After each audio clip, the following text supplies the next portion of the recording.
بسم الله الرحمن الرحيم وبه نستعين.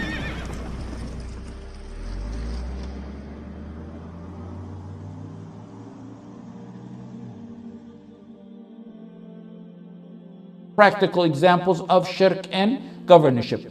One who thinks the rule of other than Allah is better or like the rule of Allah is a mushrik, shirk akbar, because he's disbelieving in the clear verses. أَفَحُكْمَ الْجَاهِلِيَّةِ يَبْغُونَ وَمَنْ أَحْسَنُ مِنَ اللَّهِ حُكْمًا لِقَوْمٍ يُوقِنُونَ in Surat al-Maa'idah.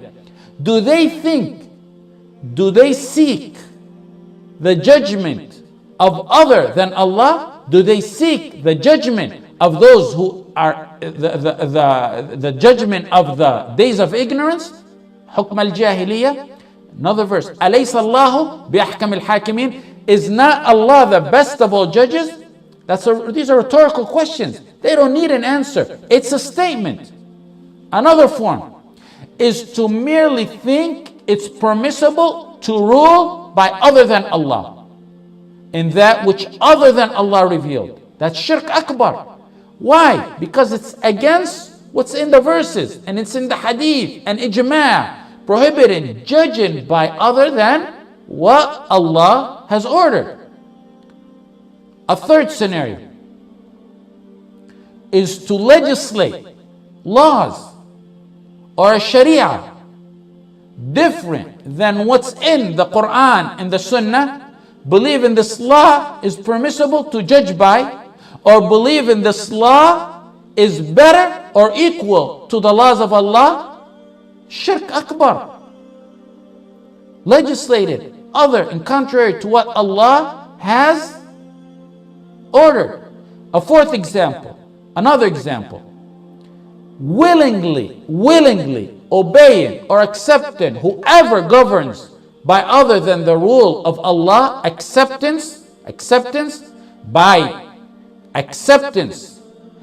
giving them precedent over the Quran and the Sunnah, by showing discontentment to the laws of Allah, by thinking it's okay to be governed by the other than Allah, but other than the rules of Allah, by believing this rule or law is better than the rule of Allah or like it.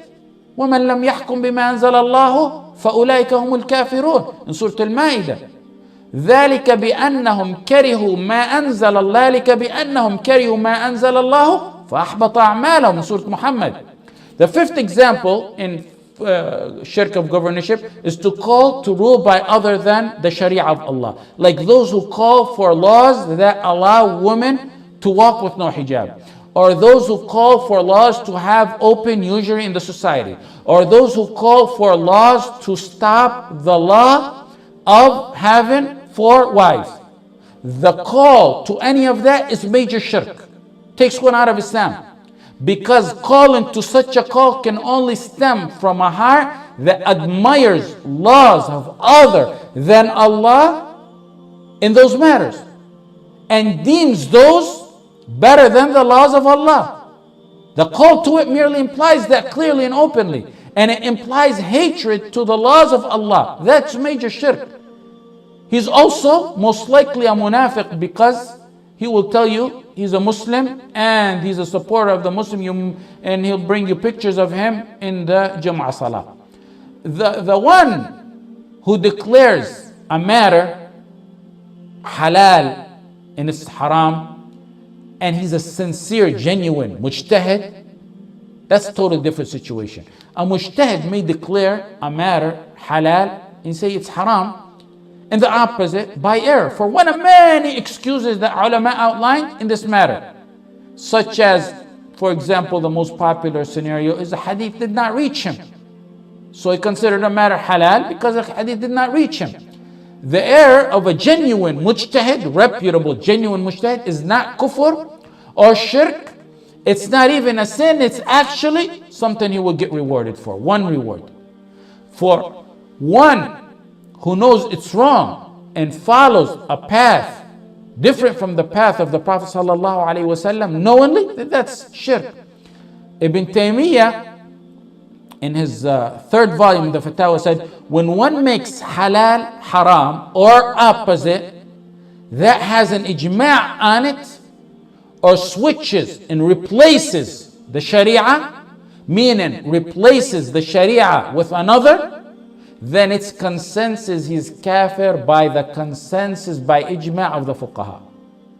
In volume 35, he spoke about ulama as well, pertaining to this matter. He said, when an alim leaves his knowledge of the Quran and the Sunnah and follows a ruler who's in opposition to the rules of Allah and His Messenger and apostate legislations, he is worthy of punishment and the life after, and he is an apostate.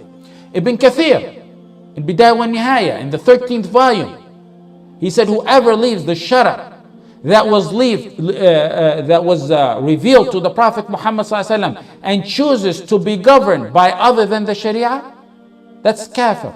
He means if you leave the Quran and Sunnah to go to the laws of the Torah in the Bible, that's what he means. Then he went on to say, in Bidayah, he said, if that's for those type of laws, at one point in time, those were laws from Allah before they were tampered with, before they were abrogated. Those were laws that Allah sent to people. He said, if that's for those types of laws today, because they're now abrogated, imagine how it is for one who chooses to be governed by other laws. Whoever does so is kafir by ijma'. Shanqiti in Adwa al-Bayan said, after mentioning some proof, he said, whoever follows man-made laws made by, look at these beautiful quotes, I love this beautiful quote, man-made laws made by devils on the tongues of humans, contrary to the Sharia of Allah, that's on the tongue of the Prophet Muhammad sallallahu alaihi wasallam, there is no doubt he's a kafir and a mushrik.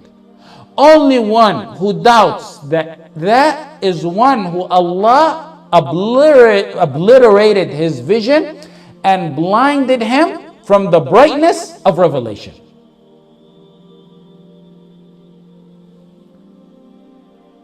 In the verse,